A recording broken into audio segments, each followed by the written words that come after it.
You don't become great by chance. You become great by choice. You are not too late. You are not too broken. You are not too far gone. Every second is a vote for who you will be. So vote wisely. Speak with intent. Move with purpose. Think like the person who's already arrived. The world bends to those who walk like they belong. Marcus Aurelius said, "The soul becomes dyed with the color of its thoughts." So think power, think peace, think presence, and become that person now. Subscribe to our channel if you're ready to master your mind, and tell us, where are you watching from? Here's what most people don't understand about transformation. You are not building something new. You are excavating what has always been there. Think about this. When Michelangelo created David, he didn't add marble. He removed everything. That wasn't David. Your greatness works the same way. Look at your hands for a moment. Really look at them. These same hands that now scroll through screens once belonged to warriors, to builders, to people who shaped civilizations. Your DNA carries the victory of every ancestor who survived to pass on their genes. You are not starting from zero. You are starting from millennia of triumph. But let me ask you this. Why do you keep searching outside yourself for what has always lived within? Every time you chase external validation, you abandon your inner fortress. Every time you look to others for permission to be great, you deny the authority of your own soul. The modern world has convinced you that you need more courses, more certificates, more approval. But what if I told you that true power comes from having less doubt, less distraction, less of the artificial self you created to please others? Listen carefully. You don't need to become anything. You need to unbecome everything that isn't really you. Strip away the fear layers painted by society. Peel off the limitations installed by those who settled for less. Remove the hesitation handed down by generations who chose safety over sovereignty. Your transformation is not about addition, it's about subtraction. Every time you say no to what doesn't serve your highest self, you chisel away at the marble hiding your greatness. Every time you choose courage over comfort, you reveal another inch of your true nature. Most people live their entire lives without discovering who they really are. They accumulate identities like armor, thinking they're building themselves up, when really they're just burying their authentic power deeper and deeper. Here's the truth that terrifies the masses. You were born complete. You emerged into this world carrying everything you need for greatness. But society started covering your light the moment you took your first breath. They taught you to be reasonable, to be realistic, to be like everyone else. But let me ask you something else. When was the last time you felt truly aligned with your deepest nature? When was the last time you acted with the full force of your authentic self? That feeling, that rare moment of complete congruence, that's not you becoming someone new. That's you remembering who you've always been. The process is simple, but it requires immense courage. Start removing everything that isn't really you. The social masks you wear to fit in. The limitations you accepted without questioning. The fears you inherited from others. Strip it all away. Watch what happens when you stop trying to become and start allowing yourself to be. Watch how life responds when you show up as your unfiltered self. Watch how reality bends around the sheer gravity of authentic existence. This is not about becoming a better version of yourself. This is about becoming the original version of yourself. The version that existed before the world told you who to be. The version that still lives in your bones, waiting to be remembered. You want to know the real secret of transformation? It's not about climbing a mountain. It's about removing the mountain you placed in your own way. It's not about building something new. It's about revealing what's eternal. So stop searching. Start uncovering. Stop asking permission to be great. Start removing everything that makes you small. Your power isn't in what you can add to yourself. Your power is in what you dare to remove. Remember, the masterpiece is already within the marble. Your job is not to create greatness. Your job is to remove everything that hides it. This is where we begin. This is where you reclaim what has always been yours. Let others chase transformation.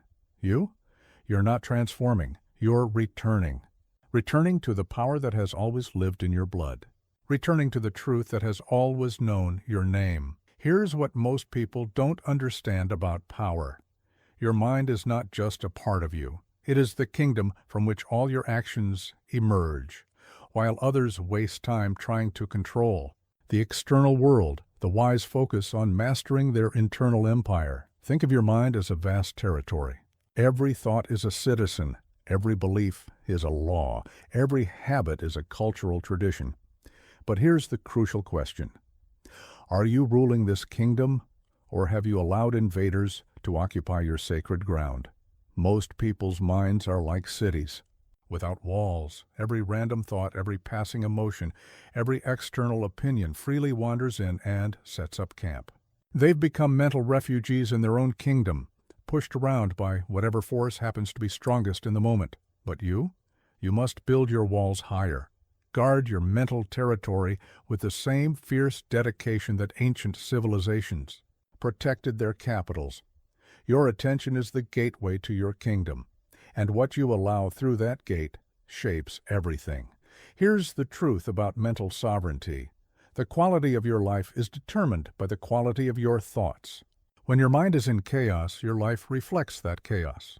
When your mind is ordered, focused, and disciplined, reality arranges itself accordingly. Let me ask you this. If your thoughts were soldiers, would they be a disciplined army serving your highest purpose, or a scattered band of mercenaries serving whoever shouts the loudest? Most people's thoughts are rebellious forces creating civil war within their own minds.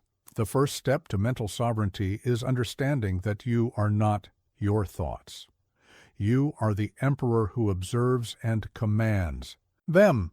When a negative thought appears, you don't have to give it citizenship in your kingdom. When doubt seeks an audience, you can deny it entry at the gate. Every morning, survey your mental territory. What thoughts have snuck in during the night? What beliefs are undermining your authority? What habits are corrupting your culture? Wise ruler inspects their domain regularly, removing what doesn't serve the empire's highest good. Your mind will be invaded. This is certain. The world is full of forces trying to colonize your mental space. Media, social pressure, others, expectations, your own past traumas. These forces are constant, but your response to them is what defines your sovereignty. Here's what Marcus Aurelius understood. The power to examine your thoughts is the greatest power you possess.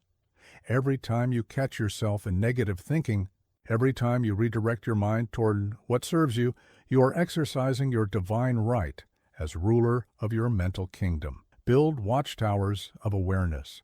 Station guards of wisdom at every corner of your consciousness. Let no thought pass without inspection. Ask of each one, does this serve my empire? Does this strengthen my reign? Does this align with my highest laws?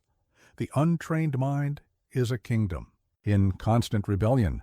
One moment, anxiety stages a coup. The next, anger takes the throne. Then despair orchestrates a revolution. But you can end this civil war. You can establish order through conscious choice and consistent discipline.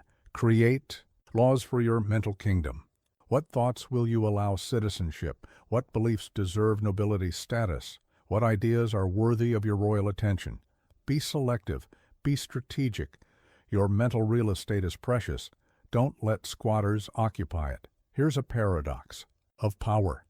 The more strongly you guard your mental boundaries, the more freedom you experience. When you control what enters your mind, you control what manifests in your life. Your thoughts are the architects of your reality. Employ only the finest ones. Study the patterns of your mental weather. Some thoughts come like storms, powerful, but temporary. Others are like seasons, cyclical and predictable. A wise ruler learns to navigate both, understanding that all mental states are passing visitors in the eternal kingdom of consciousness. Your mind is not a democracy where every thought gets an equal vote. It is an empire where you, the sovereign ruler, decide what thrives and what dies. Exercise this power with wisdom. Use it with purpose. Your entire life flows from how well you govern your mental kingdom. Remember, every great empire in history fell when it became weak from within. Your mental kingdom is no different. External circumstances can batter your walls, but they can only conquer you if you've already surrendered your internal sovereignty. So guard it like a fortress. Rule it like an emperor.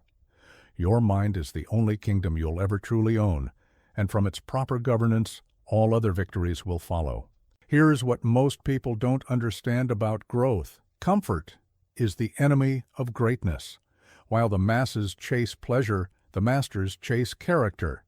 And character isn't built in comfort. It's forged in the flames of challenge. Every time you choose the easy path, you vote for weakness.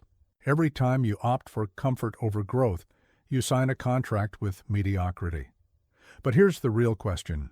What are you tolerating in your life right now? Because what you tolerate, you validate. What you accept, you embrace. What you allow, you encourage. Look at your daily choices. Are they building your character or feeding your comfort? Are they strengthening your resolve or weakening your will? Most people live in a constant negotiation with their potential, always bargaining for a little more comfort, a little less effort. But greatness doesn't negotiate. Excellence doesn't compromise. The path to power demands everything, and that's exactly why most people will never walk it. They're too busy looking for shortcuts, too focused on finding the easy way, too committed to their comfort. Here's the truth about discomfort. It's not your enemy, it's your mentor. Every moment of resistance builds your resilience. Every challenge strengthens your character. Every obstacle develops your power.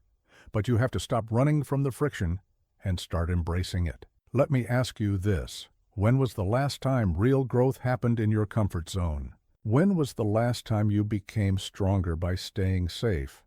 Character isn't built in the light of easy days. It's forged in the fire of challenging moments. Most people misunderstand the purpose of pain. They see it as something to avoid, something to minimize, something to numb. But pain is not a punishment. It's a purifier.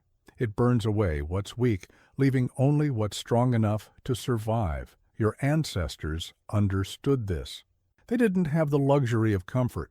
They had to be strong to survive, had to be resilient to thrive. That same warrior blood runs in your veins. But you've been taught to seek comfort instead of challenge, to choose ease instead of excellence. Here's what separates the extraordinary from the ordinary: their relationship with discomfort. Average people run from pain. Warriors run toward it. Average people avoid challenges. Masters seek them out. Average people want comfort. Leaders want character. Every morning, ask yourself, what am I avoiding? What hard conversation am I postponing? What difficult decision am I delaying? What necessary pain am I denying? Because in those answers lies the path to your power. Your character is being written every day, not by your words, but by your choices. When you choose the harder path, you write a story of strength. When you embrace the challenge, you author a tale of courage. When you reject comfort for growth, you create a legacy of power. Stop looking for the easy way. Stop searching for shortcuts. Stop trying to avoid the very experiences that will make you great. The pain you're avoiding is the strength you're denying. The discomfort you're running from is the power you're rejecting. Here's what Marcus Aurelius understood. The obstacle is the way. The resistance is the path. The challenge is the opportunity. But you have to stop seeing difficulty as something negative and start seeing it as something necessary. Your comfort zone is not a place to live. It's a place to visit occasionally for rest. But if you're spending too much time there, you're dying slowly. Your potential is withering. Your power is fading. Your character is weakening. Build your life around challenge. Seek out what's difficult. Embrace what's demanding. Because here's the paradox.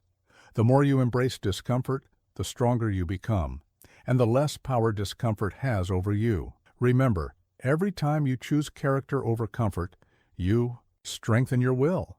Every time you choose growth over ease, you expand your potential. Every time you choose excellence over mediocrity, you fulfill your destiny. The world doesn't need more comfortable people. It needs more people of character. It doesn't need more people seeking ease. It needs more people pursuing excellence. It doesn't need more people avoiding pain. It needs more people embracing growth. So, choose character over comfort. Choose challenge over ease. Choose growth over pleasure. Because in the end, your character is all you have, and it's built one uncomfortable choice at a time. Here's what most people don't understand about mastery. The first hour of your day decides the quality of your life. While others stumble into their mornings reacting to whatever chaos awaits them, the masters rise with purpose, commanding their destiny before the world wakes. Think about this. Every morning, before you open your eyes, you have a choice. Will you be the author of your day, or will you be its victim? Will you direct your energy, or will you let the world drain it? The power of this choice cannot be overstated. Marcus Aurelius didn't write his meditations in the afternoon when his mind was clouded by the day's demands. He wrote them at dawn, when his thoughts were clear, when his purpose was strong, when his connection to wisdom was purest. This wasn't by accident, it was by design. Let me ask you this. What do you do with the sacred hours of dawn? Do you waste them scrolling through other people's lives? Do you surrender them to anxiety about the day ahead, or do you claim them as your own, using them to forge your character and craft your destiny? The morning is not just the start of your day, it's the foundation of your life. Every great achievement, every powerful transformation, every lasting change begins in these quiet hours when the world still sleeps. This is when warriors are made, when legends are born, when greatness is forged. Your morning ritual is not about productivity. It's about sovereignty. It's about claiming ownership of your consciousness before the world tries to steal it. It's about establishing your power before others attempt to diminish it. It's about centering your soul before life tries to scatter it. Here's the truth about morning rituals. They're not about what you do, they're about who you become. Every morning practice is a vote for your highest self. Every dawn decision is a brick in the foundation of your character. Every sunrise habit is a thread in the fabric of your destiny. Most people's mornings are a chaos of reaction. They wake to alarms, rush through routines, and begin their day already defeated. But you must make your morning a ceremony of power, a ritual of purpose, a dedication to greatness. Rise before the sun. Greet the dawn like a warrior preparing for battle. Let your first thoughts be of gratitude. Your first breaths be of power. Your first actions be of purpose. This is how you set the tone for victory. This is how you prepare the ground for greatness. Here's what separates the extraordinary from the ordinary. They don't begin their day with the world's agenda. They begin it with their own. They don't start by checking messages. They start by checking their resolve. They don't wake to notifications. They wake to aspirations. Your morning ritual must be sacred. Protect it like a temple. Guard it like a fortress. This time is not negotiable. It's not available for the world's demands. It's your time to sharpen your sword, polish your armor, strengthen your spirit. Start with silence. Let your first conquest be over the chaos of your own mind. Sit in stillness. Breathe. With purpose, center your thoughts. This is not meditation for peace. This is meditation for power. This is how you gather your forces before the day's battles. Then, move your body. Wake your warrior spirit. Your physical presence must match your mental power, whether through exercise, yoga, or martial arts. Make your body strong before the day demands its strength. This isn't about health, it's about power. Study wisdom. Read the thoughts of great minds. Write your own reflections. This is what Marcus did. He didn't just think great thoughts, he captured them. He didn't just have insights, he forged them into principles. Make your morning a time of philosophical power. Plan with purpose. Don't just list tasks. Set intentions. Don't just schedule time. Allocate power. Your morning planning isn't about productivity. It's about priority. It's about deciding what deserves your energy and what doesn't deserve your attention. Here's the ultimate truth about morning rituals. Win the first hour. Win the day. Claim the dawn. Claim your destiny. Master your morning. Master your life. The world belongs to those who rise with purpose, who greet the day with power, who begin with victory already in their grasp.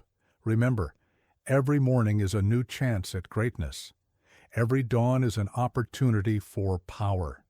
Every sunrise is a fresh page in the story of your legend, but only if you claim it, only if you rise to meet it, only if you make it yours before the world makes it theirs. Here's what most people don't understand about power. In a world drowning in noise, silence is the ultimate strategy. While others rush to speak, the wise wait to observe. While the masses compete to be heard, the masters choose when to be silent. Think about the most powerful person you've ever met. Did they fill every moment with words? Did they rush to share their opinion? Or did they hold their presence like a blade, using silence as skillfully as speech? True power doesn't need to announce itself. It is felt before it is heard. Let me ask you this. Why do you feel the need to fill every silence? What are you afraid might happen in those quiet moments? Most people talk to feel significant too. Prove they exist, to convince others of their worth, but real significance, real worth, real power. These things speak for themselves. The universe was born in silence. Every great thought emerged from silence. Every powerful decision was made in silence. Yet modern humans run from silence like it's death itself. They fill every moment with noise, every space with sound, every opportunity for depth with shallow chatter. Here's the truth about silence. It's not empty. It's full of answers. It's not weak. It's full of power. It's not passive. It's full of purpose. But you must learn to trust it, to use it, to wield it like the weapon it is. Your silence should be as intentional as your words. Most people don't understand the strategy of silence. They don't realize that every word not spoken is power preserved. Every opinion not shared is leverage maintained. Every reaction withheld is strength conserved. Silence is not the absence of power. It is power concentrated. Watch how nature uses silence. The lion doesn't roar constantly. It roars when it matters. The storm doesn't thunder endlessly. It thunders with purpose. Your words should be like this, not a constant stream, but a force of nature, used strategically, deployed with intention. Your silence should make others wonder. What do you know that they don't? What are you thinking that they can't guess? What power are you holding in reserve?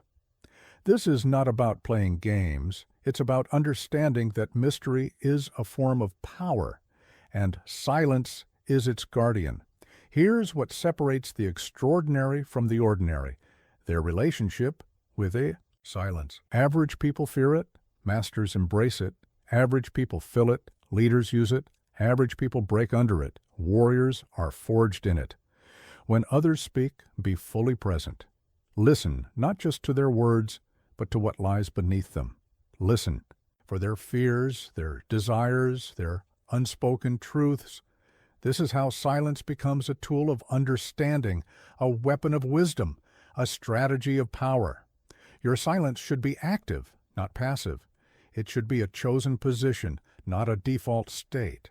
When you choose not to speak, it should be because silence serves your purpose better than words would. This is strategic silence, and it's one of the most powerful forces in human interaction. Learn to be comfortable in silence. Let others squirm in it. Let them try to fill it. Let them reveal themselves through their discomfort with it. Your comfort with silence is a sign of your self-mastery, your inner strength, your unshakable presence. Here's what Marcus Aurelius understood. The more powerful you become, the less you need to prove it. The stronger you are, the less you need to show it. The wiser you grow, the less you need to say it. Let your silence speak of your power. Use silence as a shield and a sword. As a shield, It protects you from the obligation to have an opinion on everything, to react to every stimulus, to engage with every debate.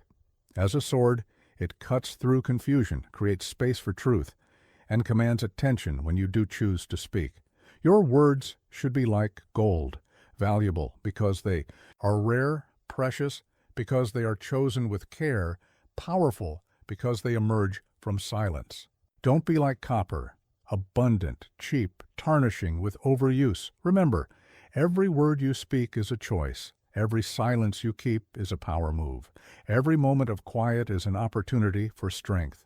Master the art of silence, and you master one of the most powerful forces in human dynamics.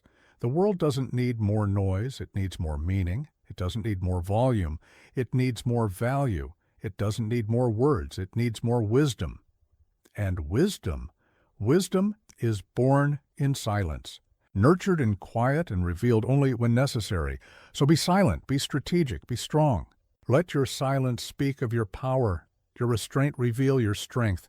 Your quiet presence command more respect than empty words ever could. Say less, mean more, and let your silence be the strategy that sets you apart. Here's what most people don't understand about freedom. True liberation begins when you stop dancing to the rhythm of other people's opinions. While the masses live and die by the judgment of others, the masters know that what others think is none of their business. Think about this. Every time you allow someone's opinion to control your emotions, you hand them the keys to your inner kingdom. Every time you chase approval, you run away from your own power. Every time you fear criticism, you imprison yourself in the jail of other people's judgments. Marcus Aurelius ruled the most powerful empire on earth, yet he wrote privately to himself, "It never ceases to amaze me.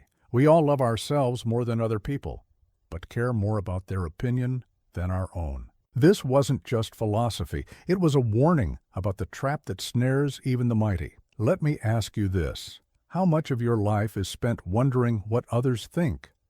How many of your decisions are shaped by the fear of criticism or the hunger for praise? Most people live as slaves to the opinions of others, their entire existence a desperate dance for approval. Here's the truth about praise. It's as meaningless as criticism. Both are external judgments, both are temporary, and both are usually more about the person giving them than the person receiving them. Your worth cannot be measured by either the applause or the attacks of others. Most people don't understand that praise is as dangerous as criticism.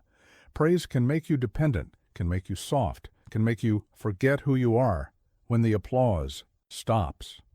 Critics can't hurt you unless you agree with them, but admirers can destroy you by making you believe your own hype.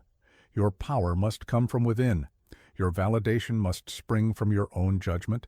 Your worth must be measured by your own standards. Because here's the reality. People will praise you today and criticize you tomorrow, often for the exact same action. Watch how nature operates. Does the sun ask for permission to shine? Does the storm apologize for its thunder? Does the mountain seek validation for its height? Your greatness must be as natural and as detached from opinion as these forces of nature. Here's what separates the extraordinary from the ordinary, their source of validation. Average people need constant external approval. Masters approve of themselves. Average people fear criticism. Warriors expect it. Average people live for praise. Leaders live for purpose. When praise comes, let it pass through you without sticking. When criticism comes, let it bounce off you without wounding. Neither should touch your core. Neither should alter your course. Neither should change who you are or what you know to be true. Your detachment from both praise and criticism must be complete. Not partial, not most of the time, complete.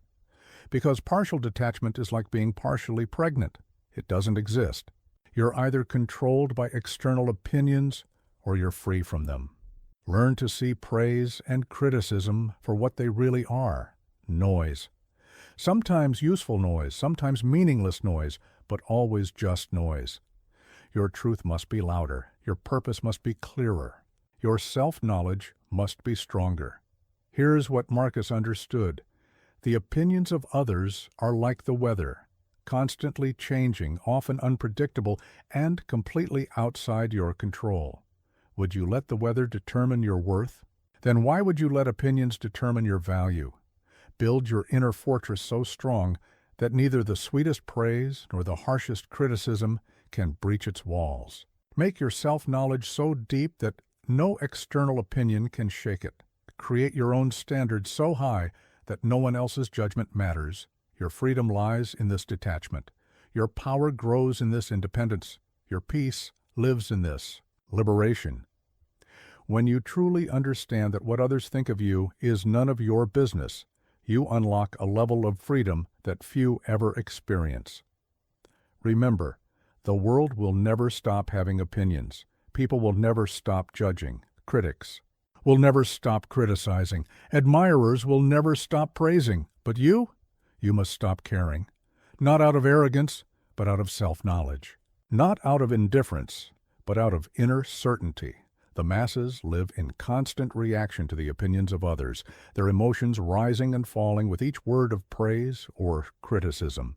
But you must live from your center, unmoved by the noise, unshaken by judgment, unaffected by the endless parade of opinions that have nothing to do with your truth. So, detach, let go, be free. What others think of you is their business. What you think of yourself is what matters. What others say about you is their story. What you know about yourself is your truth. What others judge in you is their limitation. What you accept in yourself is your liberation. Here's what most people don't understand about time. The present moment is all that exists. While others live in the prison of past regrets or future anxieties, the masters know that power exists only in the now. Everything else is an illusion. Think about this. Every great achievement in human history happened in the present moment. Every powerful decision, every act of courage, every moment of genius, all of it happened in the now, not in the past, not in the future, in the immediate. Eternal present, let me ask you this. Where do you really live? In this moment or in the stories about other moments? Most people are time travelers, their minds constantly jumping between past and future, never fully arriving in the only moment where power is possible, right now. The present moment is not just another point in time, it's the only point of power. It's the only place where change is possible. It's the only space where life actually happens. Everything else, everything is mental fiction, stories we tell ourselves about what was or what might be. Here's the truth about presence. It's not a spiritual concept, it's a power move. When you're fully present, your awareness becomes a force of nature. Your consciousness becomes a tool of creation. Your attention becomes a weapon of transformation. Most people treat the present moment as an obstacle to get through, a stepping stone to some imagined better future. But what if this moment right now is not an obstacle? What if it's an opportunity? What if it's not a stepping stone, but the destination itself? Your power exists only in the now, not in your memories of the past, not in your dreams of the future. In this breath, in this heartbeat, in this exact moment of existence. Every time you leave the present, you leave your power behind. Watch how nature embraces the present. The eagle doesn't soar tomorrow, it soars now. The river doesn't flow in the past, it flows now. The sun doesn't shine in the future, it shines now. Your life happens with the same immediacy, the same urgent presence. Here's what separates the extraordinary from the ordinary: their relationship with the present moment. Average people escape it. Masters embrace it. Average people endure it. Warriors use it. Average people see it as temporary. Leaders know it's all there is. When you're fully present, something remarkable happens. Time seems to expand. Possibilities multiply. Power increases. Because when you're no longer splitting your energy between what was and what might be, all of your force is available right here, right now. Your presence must be total, not partial. Not most of the time total, because partial presence is like Partial power? It's not enough to create the impact you're capable of. Every fraction of your attention that drifts from the present is power lost. Learn to catch yourself when you drift. Notice when your mind travels to the past or jumps to the future. These journeys away from now aren't natural. They're habitual. And like all habits, they can be broken through awareness and practice. Here's what Marcus Aurelius understood. The present moment is all we ever have. Yet it's the one thing most people throw away. They sacrifice their now for then, trade their immediate power for imagined futures, waste their actual life for a mental projection of life. Make this moment your home. Not the next moment, not the last moment, this one. Because this is where your power lives. This is where your impact happens. This is where your life actually exists. Everything else is memory or imagination. Your presence is your power. Your now is your strength. Your immediate awareness is your greatest asset. But you must claim it. You must choose it. You must commit to it with the same intensity that most people commit to escaping it. Remember, the past cannot be changed. The future cannot be controlled. But the present? The present is yours to command. It's yours to use. It's yours to transform. But only if you're actually here for it. The masses live everywhere except now. They live in regrets about yesterday. They live in worries about tomorrow. They live in fantasies about someday. But you must live now, because now is where the power is. Now is where the magic happens. Now is where life actually exists. So be here. Be now. Be present. Not as a spiritual practice, but as a power move. Not as a meditation technique, but as a force of nature. Because the present moment isn't just another moment. It's the only moment you'll ever have to make your mark on the world. Here's what most people don't understand about strength. It's not built in victory. It's forged in adversity. While others pray for easier lives, the masters pray for stronger souls. They know that suffering isn't a curse. It's the seed of unshakable power. Think about this. Marcus Aurelius faced plagues that decimated his empire, betrayal from those he trusted most, wars that threatened everything he built, and personal losses that would break lesser men. Yet he didn't just survive, he emerged stronger. His suffering became his strength. Let me ask you this. What if every challenge in your life isn't happening to you, but for you? What if every obstacle isn't blocking your path, but building your character? Most people spend their lives trying to avoid difficulty, never realizing that difficulty is the source of their potential power. The art of enduring isn't about being tough, it's about being transformative. It's about taking what would break others and using it to make yourself unbreakable. It's about understanding that pain isn't your enemy.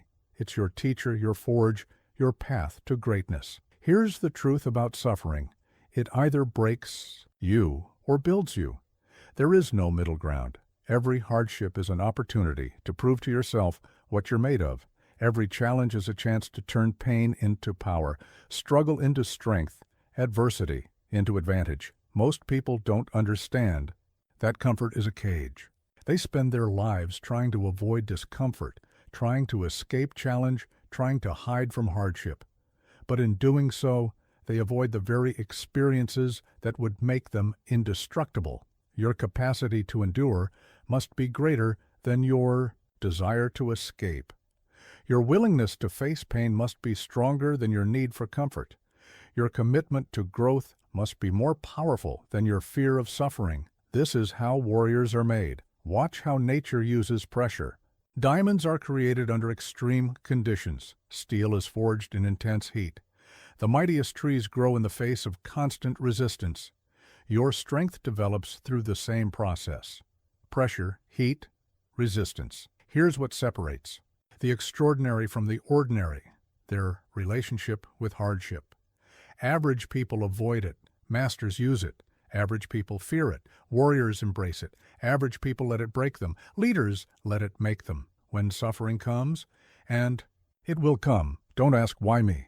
Ask, what is this teaching me? Don't seek escape. Seek understanding. Don't pray for lighter burdens. build stronger shoulders. This is how you turn adversity into advantage. Your endurance must be trained like any other skill. Start with small discomforts. Welcome minor challenges. Embrace daily difficulties. Because life will test you not at your weakest, but at your strongest, and you must be ready. Learn to find peace in the storm. Not because the storm is peaceful, but because you have become unshakable. Learn to find strength in struggle. Not because struggle is easy, but because you have become unstoppable. Here's what Marcus understood. Life will throw everything it has at you. Plagues, betrayals, losses, failures, they're all coming. But these aren't obstacles to your greatness. They're the ingredients of your greatness. They're not meant to stop you. They're meant to forge you, build your resilience daily, not through wishful thinking, but through deliberate exposure to challenge, not through avoiding pain, but through mastering your relationship with it. Not through seeking escape, but through developing endurance. Your suffering has purpose. Your struggles have meaning. Your challenges have value. But only if you use them, only if you learn from them, only if you allow them to transform you from who you are into who you could be. Remember, every great soul has been tested. Every powerful character has been challenged. Every lasting legacy has been forged in adversity. Your hardships aren't happening to destroy you. They're happening to reveal you. The masses seek escape from their struggles, never realizing that those very struggles are what would make them extraordinary. But you must seek out challenge. Welcome adversity. Embrace the difficult path, because that's where true power is forged. So endure, persist, transform, not despite your suffering, but through it, not in spite of your challenges, but because of them, because the art of enduring isn't about surviving what life throws at you. It's about using it to become unstoppable. Here's what most people don't understand about movement. Every action either serves your mission or sabotages it. While others move randomly through life, reacting to whatever comes their way, the masters move with clear intention, making every step count. Think about this. Your life is nothing but a series of movements, physical, mental, emotional. Each movement either brings you closer to your highest self or pulls you further away. There is no neutral ground. There are no meaningless actions. Everything counts. Let me ask you this. How much of your daily movement serves a purpose? How many of your actions align with your mission? Most people move through life like leaves in the wind, blown about by circumstance, never realizing that purposeful movement is the key to powerful living. Intentional movement isn't just about physical action. It's about every choice you make, every word you speak, every thought you entertain. Each of these is a movement, and each movement either strengthens or weakens your position in life. Here's the truth about purposeful movement. It's not about being busy, it's about being directed. It's not about moving fast, it's about moving right. It's not about doing more, it's about doing what matters. Every step should serve the mission. Most people confuse motion with progress. They mistake activity for achievement. But movement without direction is just waste. Waste of energy, waste of time, waste of potential. Your movements must be guided by purpose, driven by intention, aligned with vision. Your actions should be like arrows, straight, purposeful, aimed at a clear target, not like scattered shots fired in the dark, hoping to hit something. Every movement should have a reason. Every action should serve a purpose. Every step should lead somewhere specific. Watch how nature moves with intention. The river doesn't meander randomly. It flows with purpose toward the sea. The eagle doesn't fly aimlessly. It soars with precision toward its prey. Your movements should carry the same clarity of purpose. Here's what separates the extraordinary from the ordinary: their relationship with action. Average people move reactively. Masters move intentionally. Average people drift. Warriors direct. Average people let life happen. Leaders make life happen. When you move, move with full commitment. When you act, act with complete conviction. When you step, step with absolute clarity. Half-hearted movement is worse than no movement at all. Uncertain action is more dangerous than deliberate waiting. Your movements must be economy of force. No wasted energy, no unnecessary actions, no purposeless motion. Every movement should be essential. Every action should be meaningful. Every step should be necessary. Learn to audit your movements. Regularly ask yourself, does this action serve my mission? Does this movement align with my purpose? Does this step lead where I want to go? If not, it's not just neutral, it's detrimental. Here's what Marcus Aurelius understood. Every action ripples through the fabric of your life. Every movement shapes your character. Every step influences your destiny. There are no small choices, no meaningless actions, no insignificant movements. Build your life around purposeful movement. Not frantic activity, but directed action. Not busy motion, but intentional progress. Not random steps, but deliberate advancement toward your highest goals. Your movement is your message. Your action is your announcement. Your steps are your statement. Every movement tells the world, and more importantly, tells yourself what you stand for and what you're moving toward. Remember, life responds to intentional movement. The universe bends toward purposeful action. Destiny favors deliberate steps, but only if every movement serves the mission. Only if every action aligns with purpose. Only if every step leads toward greatness. The masses move without meaning, act without purpose, step without direction. But you must make every movement matter, every action count, every step serve, because life isn't about how much you move, it's about where your movements take you. So move with purpose, act with intention, step with direction. Not as a general principle, but as a moment-by-moment practice, because every movement is either serving your mission or sabotaging it. Every action is either building your legacy or diminishing it. Every step is either leading you toward greatness or away from it. Here's what most people don't understand about control. True power lies not in trying to control everything, but in mastering your response to anything. While others exhaust themselves trying to manipulate the world around them, the masters focus on the only territory they can truly govern, themselves. Think about this. Every moment of suffering in your life comes from attempting to control what cannot be controlled. Every sleepless night, every moment of anxiety, every surge of frustration, all born from the futile attempt to command the uncontrollable. Let me ask you this. How much of your energy do you waste trying to control things beyond your influence? The weather, other people's opinions, the past, the future, the economy, the universe itself.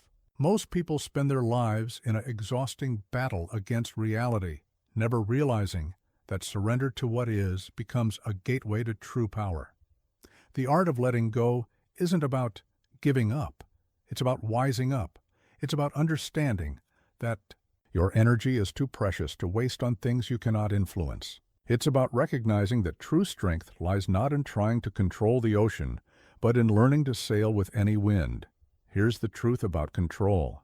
The more you try to control what's beyond your power, the more power you lose over what's within your control. Your attention becomes scattered, your energy becomes depleted, and your effectiveness diminishes in the areas where you could actually make a difference. Most people don't understand that attachment is a form of weakness. They cling to outcomes, grip tightly to expectations, hold fast to their desires for how things should be. But in doing so, they become prisoners to circumstances, slaves to situations they cannot command. Your freedom lies in release. Your power grows in letting go. Your strength multiplies when you stop trying to control what cannot be controlled and focus all your energy on what can be. Your thoughts, your responses, your actions, your attitude. Watch how nature demonstrates this wisdom. The bamboo survives the storm not by standing rigid, but by bending with the wind. The river reaches the ocean not by forcing its path, but by flowing around obstacles. Your resilience must come from the same wisdom. Here's what separates the extraordinary from the ordinary: their relationship with control. Average people try to control everything. Masters control themselves. Average people fight reality. Warriors accept and adapt. Average people become victims of circumstance. Leaders become masters of response. When circumstances change, and they will change, don't waste energy fighting what is. Focus your power on choosing what to do about it. When plans fail, and they will fail, don't waste strength trying to force your way. Focus your energy on finding a new path. Your serenity must come from understanding what you can and cannot control. Not sometimes, not usually, always. Because partial understanding leads to partial peace, and partial peace is no peace at all. Learn to distinguish between what you can influence and what you must accept. Make this distinction quickly, clearly, and without emotion. Then focus all your energy on what falls within your sphere of control and release everything else. Here's what. Marcus Aurelius understood: the world will do what the world will do. People will act as people will act. Time will flow as time will flow. Your power lies not in controlling these things, but in controlling your response to them. Build your life around what you can control, not what you wish you could control. Not what you think you should be able to control, not what others expect you to control. Focus solely and completely on what actually falls within your power. Your peace comes from this release. Your strength grows from this focus. Your power emerges from this clarity. But only if you truly let go. Only if you genuinely release. Only if you completely abandon the illusion of control over the uncontrollable. Remember, you cannot control the cards you're dealt, but you can control how you play them. You cannot control the wind, but you can control your sails. You cannot control what happens to you, but you can control what happens in you. The masses exhaust themselves trying to control an uncontrollable world, never realizing that their very attempt at control is what's controlling them. But you must be wiser, you must be clearer. You must understand that true power comes not from trying to control everything, but from mastering your response to anything. So, let go, release, free yourself, not as an act of surrender, but as a declaration of power, not as a sign of weakness, but as a demonstration of wisdom.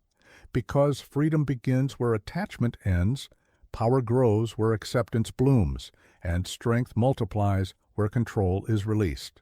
Here's what most people don't understand about failure. There is no such thing. What you call failure is merely formation. What you perceive as defeat is actually development. What feels like destruction is simply the demolition necessary for reconstruction. Think about this.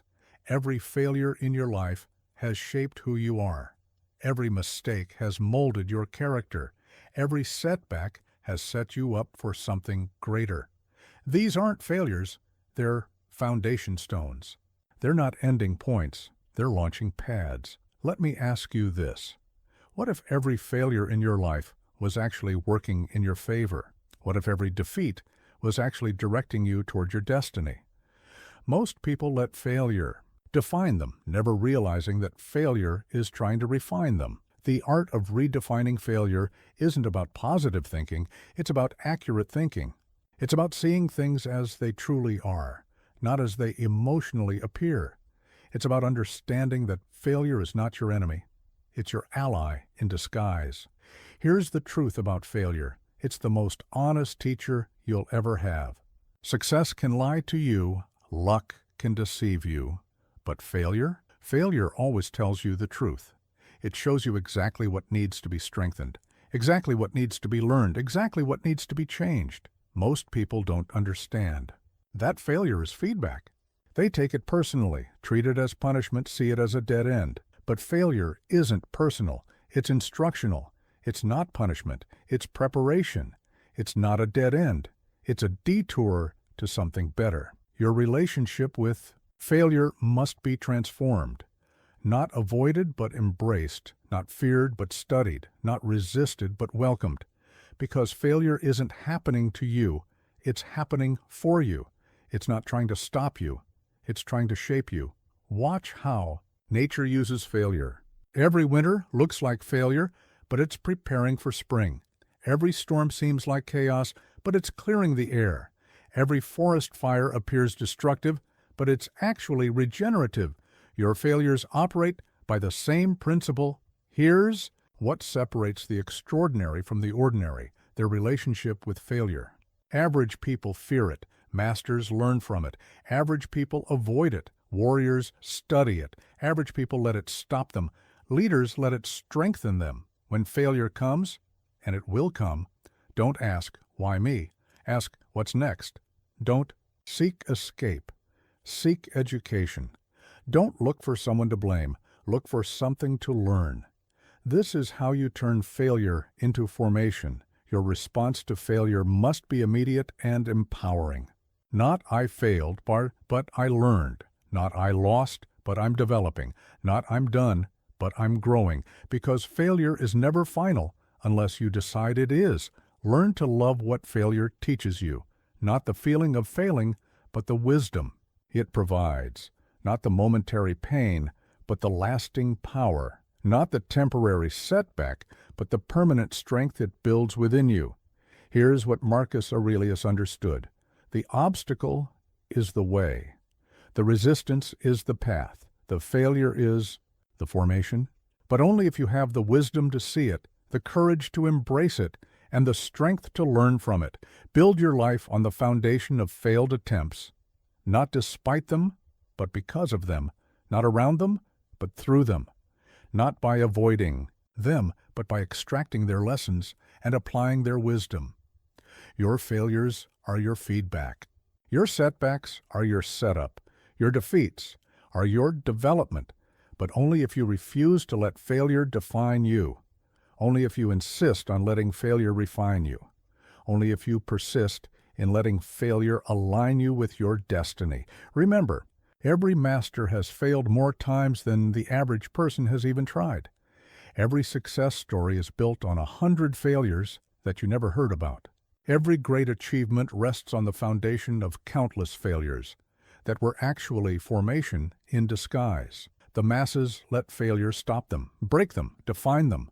But you must let failure teach you, shape you, strengthen you. Because failure isn't your enemy, it's your educator. It's not your opponent, it's your opportunity. It's not your destruction, it's your development. So embrace it, learn from it, grow through it, not as a victim of circumstance, but as a student of life, not as someone beaten by failure, but as someone being built by it. Because there is no failure, there is only formation. There is no defeat. There is only development. There is no end. There is only evolution. Here's what most people don't understand about honor. It's not just a concept. It's a compass. While others navigate life by convenience, opportunity, or profit, the masters follow the true north of their principles. They know that honor isn't what you claim. It's what you demonstrate when everything is at stake. Think about this. Every choice you make is a vote for who you are becoming.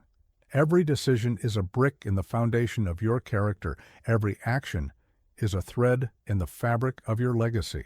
There are no small choices when it comes to honor. Everything counts. Let me ask you this. What would you do if no one would ever know? How would you act if there were no witnesses, no consequences, no judgment? Most people let circumstances dictate their integrity, never realizing that true honor isn't about external accountability. It's about internal alignment. The path of honor isn't about looking good. It's about being good. It's not about appearing right. It's about doing right. It's not about seeming virtuous. It's about being virtuous, even when, especially when, no one else would know the difference. Here's the truth about honor. It's not a destination. It's a constant choice. It's not something you achieve once and keep forever.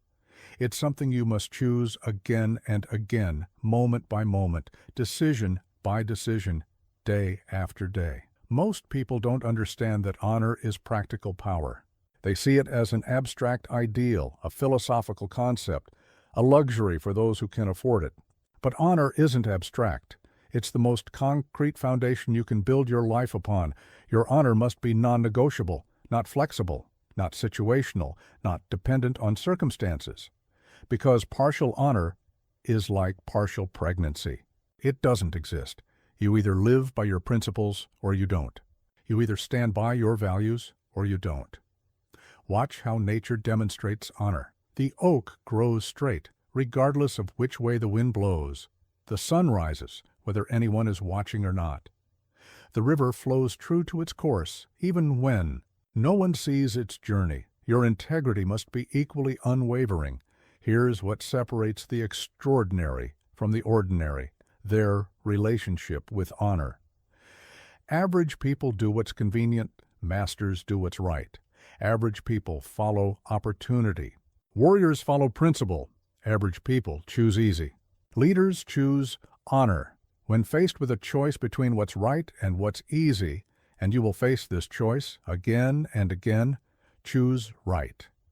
Not because it's profitable, but because it's proper. Not because it's advantageous, but because it's honorable. Your honor must be stronger than your impulses. Your principles must be more powerful than your preferences. Your integrity must be more important than your interests. Because without honor, success is empty, achievement is hollow, and power is poison. Learn to see honor as your true protection. Not rules, but principles. Not force, but integrity.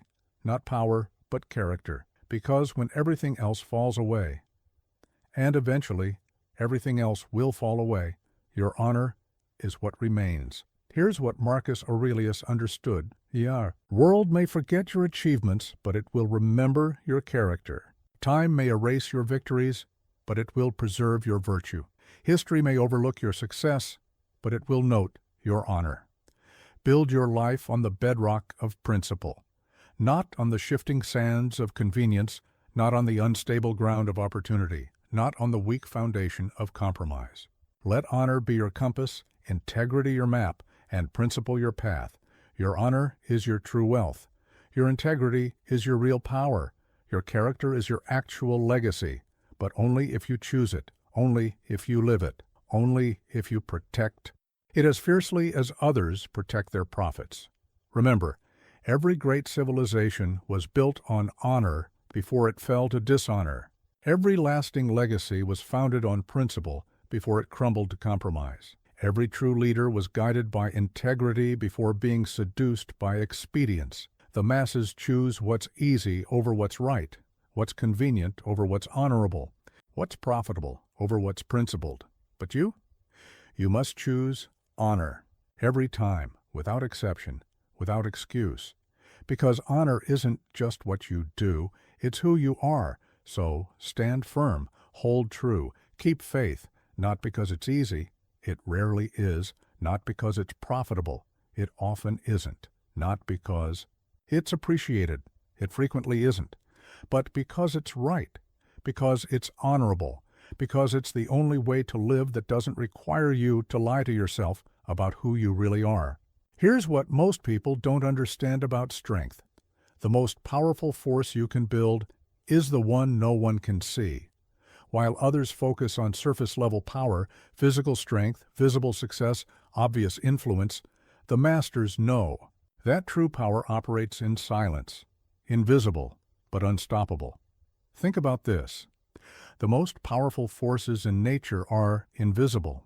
Gravity shapes worlds without being seen. Magnetism moves mountains without showing itself. The wind changes landscapes without revealing its form. Your greatest strength must operate with the same invisible power. Let me ask you this. What strength are you building that no one can see? What power are you developing that doesn't need to be displayed?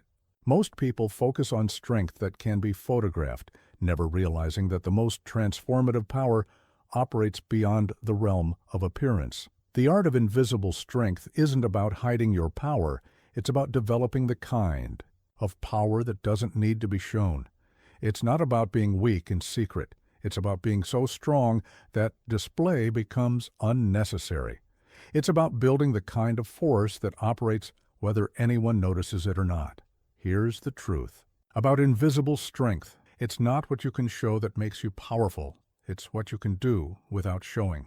It's not the strength you can flex that defines you. It's the strength you can maintain when no one's watching. Most people don't understand that true power doesn't need announcement. They mistake visibility for validity, display for development, show for substance.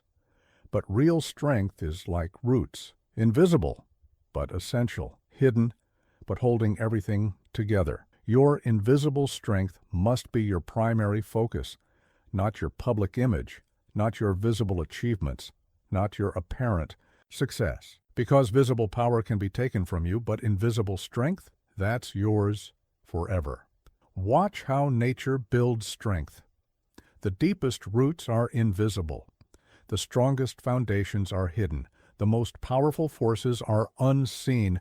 Your development must follow the same pattern, building power from the inside out, strength from the core to the surface. Here's what separates the extraordinary from the ordinary: their relationship with power. Average people build what shows.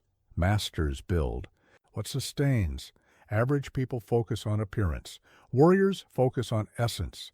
Average people create display. Leaders create depth. When you build strength, and you must build it daily, focus on what can't be seen. Build your mental toughness. Develop your emotional resilience. Strengthen your spiritual core. These are the powers that last, the strengths that matter, the forces that transform. Your invisible strength must be greater than your visible power. Your hidden capabilities must exceed your obvious abilities. Your internal force must surpass your external display. Because when visible power fails, and it will fail, invisible strength is what carries you through. Learn to value what can't be seen. Not the muscles, but the mind behind them. Not the achievement, but the character that created it. Not the victory, but the invisible virtues that made it possible. Here's what Marcus Aurelius understood. The strongest person in the room isn't the one who can lift the most weight. It's the one who can maintain their principles under the most pressure. It's not about visible might. It's about invisible right. Build your life around invisible strength, not temporary power, but lasting force. Not surface success, but deep capability. Not what impresses others, but what empowers you when no one's looking. Your greatest power will never be seen. Your deepest strength will never be photographed. Your truest force will never be displayed, but it will be felt. It will be known. It will be undeniable. Remember, every visible achievement rests on invisible strength. Every public victory is built on private power. Every obvious success grows from hidden force. But only if you focus on building what can't be seen, only if you value what can't be shown, only if you develop what can't be displayed. The masses chase visible power, never realizing that what can be seen can be lost. But you must build invisible strength, the kind that can't be taken because it can't be touched, the kind that can't be lost because it can't be found, the kind that can't be defeated because it can't be detected. So build deep, grow strong. Develop power, not for show, but for substance, not for display, but for depth, not for others to see, but for you to be, because true strength isn't about being seen, it's about being unshakable, whether anyone notices or not. Here's what most people don't understand about emotions. They are experiences to be witnessed, not commands to be obeyed. While others become slaves to their feelings, the masters know that true power lies not in suppressing emotions, but in experiencing them without being ruled by them. Think about this. Every emotion that rises within you is like a wave in the ocean of your consciousness. The wave isn't good or bad. It simply is. Your power lies not in stopping the waves, but in learning to surf them with skill and awareness. Let me ask you this. How many of your decisions are made by your emotions, rather than your wisdom? How often do you let temporary feelings override permanent principles? Most people live at the mercy of their emotional weather, never realizing that they can be the master of their internal climate. The art of emotional mastery isn't about becoming cold or unfeeling. It's about becoming conscious and unshakable. It's not about suppressing emotions, but about experiencing them without being possessed by them. It's about feeling everything while being controlled by nothing. Here's the truth about emotional mastery. You are not your anger. You are not your fear. You are not your anxiety. You are the awareness that experiences these emotions. You are the consciousness that witnesses these feelings. You are the power that can choose how to respond to them. Most people don't understand that emotions are messengers, not masters. They either try to fight their feelings or follow them blindly. But emotions aren't enemies to be battled or commanders to be obeyed. They're informants to be heard and interpreted with wisdom. Your relationship with emotions must be transformed, not through denial, but through awareness, not through suppression, but through understanding, not through resistance, but through conscious experience. Feel everything, respond to nothing. Watch how nature handles energy. The sky doesn't fight. The clouds, it allows them to pass through. The ocean doesn't resist the waves. It embraces them as part of its nature. Your consciousness must operate with the same accepting awareness. Here's what separates the extraordinary from the ordinary: their relationship with emotions. Average people are controlled by them. Masters experience them. Average people react. Warriors respond. Average people become their emotions. Leaders witness them. When emotions arise, and they will arise, don't fight them. Don't feed them. Don't follow them. Simply witness them. Feel their energy. Notice their message. Then choose your response from a place of wisdom rather than reaction. Your emotional mastery must be complete, not partial, not most of the time, complete. Because partial mastery is like being partially in control of a powerful horse. It's more dangerous than no control at all. Learn to see emotions as weather patterns in your consciousness. Like weather, they are temporary. Like weather, they will change. Like weather, they are not you. They are simply something you experience. Here's what Marcus Aurelius understood. The quality of your life depends not on controlling what happens to you, but on maintaining your power to choose how you respond. Emotions will come, feelings will arise, but your response, that remains your choice. Build your life on the foundation of emotional awareness, not emotional suppression, not emotional indulgence, but conscious, aware, deliberate relationship with every feeling that arises within you. Your power lies in your response. Your strength lives in your choices. Your mastery exists in your awareness, but only if you maintain consciousness in the face of emotion. Only if you preserve wisdom in the presence of feeling. Only if you keep your power when feelings flood. Remember, every emotion is temporary. Every feeling is fleeting. Every internal state is transient. But your awareness, that's permanent. Your consciousness, that's eternal. Your power to choose, that's unshakable. The masses live at the mercy of their emotions, never realizing that feelings are meant to be experienced, not obeyed. But you must master your emotional kingdom, not by fighting feelings, but by feeling them fully while remaining free, not by suppressing emotions, but by experiencing them while maintaining your sovereignty. So feel deeply, experience fully, live completely, not as a slave to your emotions, but as a master of your responses, not as a victim of your feelings, but as a conscious creator of your choices. Because true power isn't about feeling less. It's about ruling your response to what you feel. Here's what most people don't understand about presence. Your every action is being witnessed by forces greater than yourself. While others live carelessly, thinking they're unobserved, the masters move through life with the awareness that every moment is sacred, every action is significant, every choice is observed by the divine. Think about this. If you knew with absolute certainty that divine eyes were watching your every move, how would you carry yourself? How would you speak?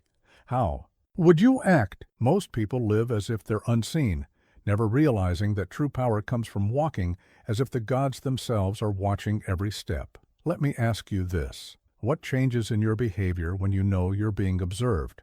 What shifts in your conduct when you feel witnessed? Because here's the truth. You are always being watched, not just by others, not just by the universe, but by the highest part of yourself. The art of divine dignity isn't about performance. It's about alignment. It's not about impressing some external deity, but about honoring the divine spark within yourself.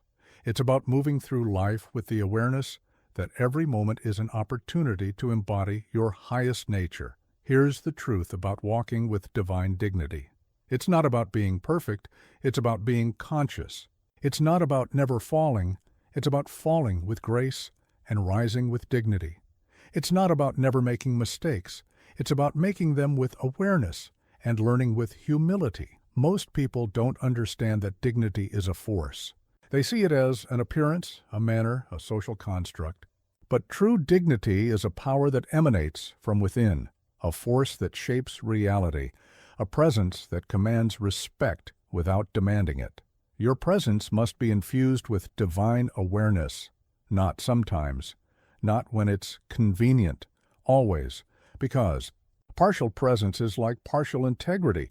It undermines itself by its very incompleteness. Watch how nature demonstrates divine dignity. The mountain doesn't try to be majestic. It simply is. The star doesn't attempt to shine. It simply does. The ocean doesn't strive for power. It simply embodies it. Your presence must carry the same natural nobility. Here's what separates the extraordinary from the ordinary: their relationship with the divine. Average people live carelessly. Masters live consciously. Average people forget they're observed. Warriors remember they're witnessed. Average people ignore the sacred. Leaders embody it. When you move through the world, and you must move with purpose, do so with the awareness that you are carrying something sacred within you. Your consciousness is divine. Your potential is sacred. Your presence is significant. Your dignity must be unshakable, not because you're perfect, but because you're conscious, not because you never fail, but because you maintain awareness even in failure, not because you're above others, but because you're answering to something higher than human judgment. Learn to feel the weight of divine witness in every moment, not as a burden, but as a blessing, not as a restriction, but as an elevation, not as a limitation, but as a liberation into your highest potential. Here's what Marcus Aurelius understood. You are not just flesh and bone. You are a vehicle for divine consciousness. Your actions don't just affect the physical world, they ripple through the fabric of existence itself. Your choices don't just impact your life, they influence the cosmic order. Build your life around this sacred awareness, not from fear of judgment, but from love of excellence, not from desire for reward, but from commitment to dignity, not from external pressure, but from internal alignment with your highest nature. Your presence is your power. Your dignity is your force. Your consciousness is your contribution, but only if you maintain divine awareness, only if you walk with sacred intention, only if you move with cosmic consciousness. Remember, every step you take is writing your story in the book of existence. Every word you speak is echoing through the halls of eternity. Every choice you make is shaping not just your destiny, but the very fabric of reality. The masses live unconsciously, never realizing that every moment is sacred, every action is significant, every choice is witnessed. But you must walk with divine dignity, not out of pride, but out of awareness, not out of superiority, but out of sacred responsibility. So walk tall, move with grace, act with dignity, not because anyone is watching, but because everyone is watching, the universe, the divine, and most importantly, your own highest self. Because true dignity isn't about impressing others. It's about honoring the sacred in every step you take. Here's what most people don't understand about fulfillment. A life of comfort is a poor substitute for a life of meaning. While others chase pleasures that fade and satisfactions that crumble, the masters pursue purpose, because they know that pleasure passes, but purpose endures. Think about this. Every great achievement in human history came from someone who chose purpose over pleasure, meaning over comfort, significance over satisfaction. No one ever changed the world by staying comfortable. No one ever left a legacy by choosing easy. Let me ask you this. What are you pursuing? Pleasure that fades or purpose that fulfills? What are you building?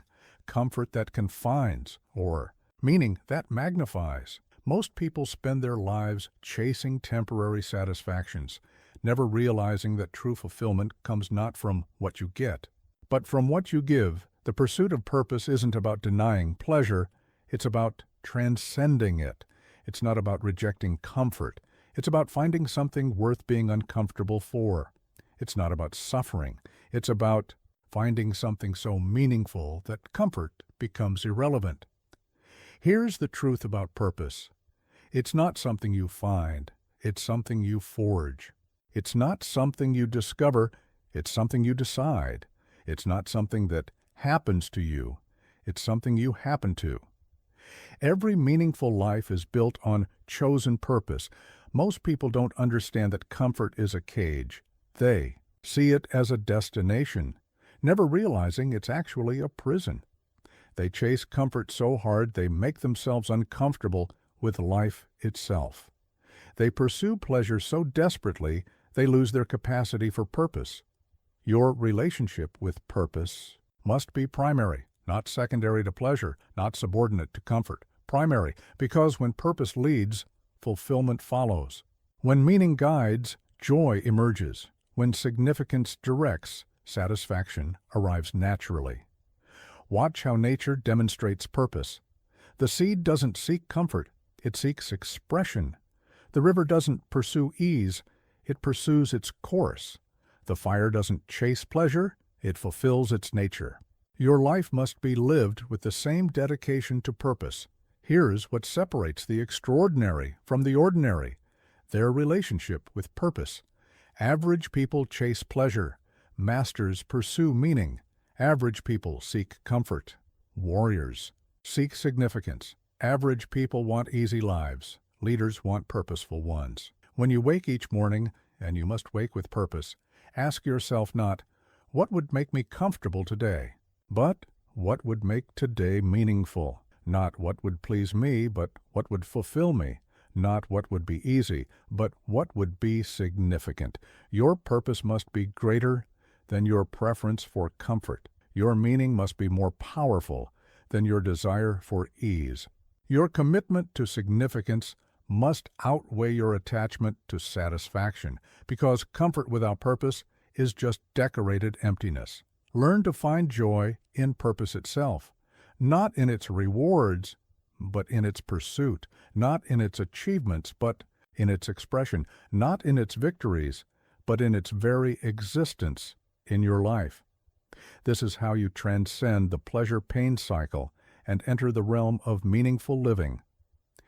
Here's what Marcus Aurelius understood. A life spent pursuing pleasure is shallow and unfulfilling, but a life devoted to purpose has depth and meaning regardless of circumstances. It's not about what you feel, it's about what you serve. Build your life around purpose, not comfort, not convenience, not ease. Let purpose be your compass, meaning be your map, significance be your destination. Because a comfortable life without purpose isn't success, it's surrender. Your purpose is your power, your meaning is your might, your significance is your strength, but only if you choose it, only if you commit to it. Only if you pursue it regardless of comfort or discomfort, pleasure or pain, ease or difficulty. Remember, every meaningful life was built on chosen discomfort. Every significant achievement was forged in voluntary challenge. Every lasting legacy was created by someone who valued purpose over pleasure. The masses chase comfort, never realizing it's making them uncomfortable with their own existence. But you must pursue purpose, not because it's easy, it rarely is, not because it's comfortable, it often isn't, but because it's meaningful, because it's fulfilling, because it's worthy of your life's energy. So, choose purpose. Embrace meaning. Pursue significance, not as a path to pleasure, but as an expression of your highest nature, not as a means to comfort, but as a road to fulfillment. Because a life of purpose isn't just better than a life of pleasure, it's the only life worth living. Here's what most people don't understand about power. True strength isn't about how much can move you, it's about how much can't move you. While others are swayed by every circumstance, every emotion, every challenge, the masters remain unmoved, unshaken, unchanged by the storms of life. Think about this. Everything in life will try to move you. Success will try to make you arrogant. Failure will try to make you doubt. Praise will try to make you dependent. Criticism will try to make you defensive. But true power lies in remaining yourself regardless of what happens to you. Let me ask you this. What moves you from your center? What shakes you from your foundation? What pushes you off your path? Most people are like leaves in the wind, blown about by every circumstance, never realizing that true power lies not in controlling the wind, but in remaining steady despite it. The art of being unmoved isn't about being unfeeling, it's about being unshakable. It's not about being cold, it's about being centered. It's not about being detached. It's about being so deeply rooted that nothing can uproot you from your truth. Here's the truth about being unmoved. It's not a passive state, it's an active power. It's not about being stuck, it's about being so purposefully positioned that nothing can displace you. It's not about being rigid, it's about being so flexible that nothing can break you. Most people don't understand that circumstance is neutral. They give every situation the power to define them, to move them, to change them. But circumstances don't define you, your response to them does. Situations don't shape you, your relationship with them does. Your stability must come from within, not from external conditions, not from favorable circumstances, not from positive outcomes. Because anything that can move you can control you, and anything that can control you can destroy you. Watch how nature demonstrates immovability. The mountain isn't moved by the wind. The depth of the ocean isn't changed by surface storms. The core of the earth isn't shaken by what happens on its surface. Your essence must be equally unmovable. Here's what separates the extraordinary from the ordinary: their relationship with circumstance. Average people are moved by everything. Masters are moved by nothing. Average people react to life. Warriors respond from their center. Average people are controlled by conditions. Leaders remain constant despite them. When circumstances change, and they will change, remain unmoved at your core. When situations shift, and they will shift, stay centered in your truth. When life transforms, and it will transform, hold steady in your essence. Your immovability must be complete, not partial, not most of the time. Complete. Because partial stability is like partial integrity. It fails precisely when you need it most. You must be unmoved in success and failure, in praise and criticism, in gain and loss. Learn to find your center and hold it, not just in meditation, but in chaos, not just in silence, but in noise, not just in peace, but in conflict. This is how you develop true power, by remaining yourself when everything is trying to make you something else. Here's what Marcus Aurelius understood. The world will never stop trying to move you. People will never stop trying to change you. Life will never stop trying to shake you, but you can become so centered, so grounded, so true to yourself, that nothing external can displace you from your essence. Build your life from an unmovable center, not from shifting circumstances, not from changing conditions, not from external validations. Let your core be so stable that life can do what it will, and you remain unchanged in your essence. Your power lies in your constancy. Your strength lies in your stability. Your force emerges from your foundation. But only if you're truly unmoved, only if you're genuinely unshaken, only if you're authentically unchanged by what happens around you. Remember, every great achievement came from someone who remained true to their purpose despite circumstances. Every lasting impact was made by someone who stayed centered despite conditions. Every meaningful contribution came from someone who remained themselves despite situations. The masses are moved by everything, controlled by anything, changed by whatever happens to them. But you must become unmoved, not through rigidity, but through centered flexibility, not through detachment, but through grounded connection, not through escape, but through deep presence. So stand firm, stay centered, remain true, not because circumstances are favorable, but despite whether they are or aren't. Not because conditions are positive, but regardless of whether they are or aren't. Because true power isn't about controlling what happens to you. It's about remaining yourself no matter what happens. Here's what most people don't understand about transformation. The time is now. Not tomorrow. Not when you're ready. Not when circumstances are perfect. Now. While others wait for the perfect moment, the masters know that power exists only in the present, and the time to become is always now. Think about this. Every second you wait is a vote against your own greatness. Every moment you postpone is power left unclaimed. Every instant you hesitate is potential turning to regret. The world does not wait for the ready. It rewards the present, the active, the now. Let me ask you this. What version of yourself are you postponing? What power are you leaving dormant? What greatness are you delegating to some imagined future? Most people live in waiting, never realizing that waiting is just another word for dying to your own potential. The art of becoming isn't about preparation. It's about presence. It's not about getting ready. It's about getting started. It's not about having everything figured out. It's about figuring it out as you go. Because life doesn't happen in the future, it happens now. Here's the truth about transformation. You don't become ready and then change. You change and then become ready. You don't become powerful and then act. You act and then become powerful. You don't become that person later. You become that person now. Most people don't understand that. Readiness is a myth.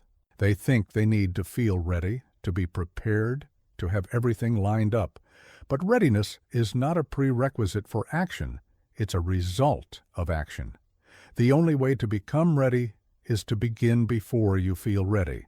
Your power exists only in the now, not in yesterday's preparations, not in tomorrow's plans, in this moment, in this breath, in this exact instant of existence. Because now is the only time you ever have to be who you choose to be. Watch how nature demonstrates immediacy. The seed doesn't wait for permission to grow. The dawn doesn't wait until everyone's watching to break. The storm doesn't wait until conditions are perfect to arrive. Your becoming must carry the same urgency. Here's what separates the extraordinary from the ordinary: their relationship with time. Average people wait, masters act. Average people prepare, warriors perform. Average people hesitate, leaders initiate. When you feel the call to become, and you feel it now, don't wait, don't hesitate, don't postpone that impulse to become more, to be greater, to transcend your current limitations. That's not random, that's your destiny calling. Answer it. Now your transformation must be immediate, not gradual, not eventual, immediate. Because partial transformation is like partial commitment. It's just another form of postponement. The time to be that person you know you could be is not later, it's now.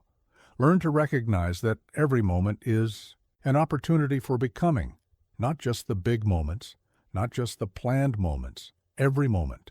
Because life doesn't happen in some imagined future, it happens in an endless series of nows. Here is what Marcus Aurelius understood. The universe doesn't grant time, it demands action. The cosmos doesn't reward waiting, it rewards presence.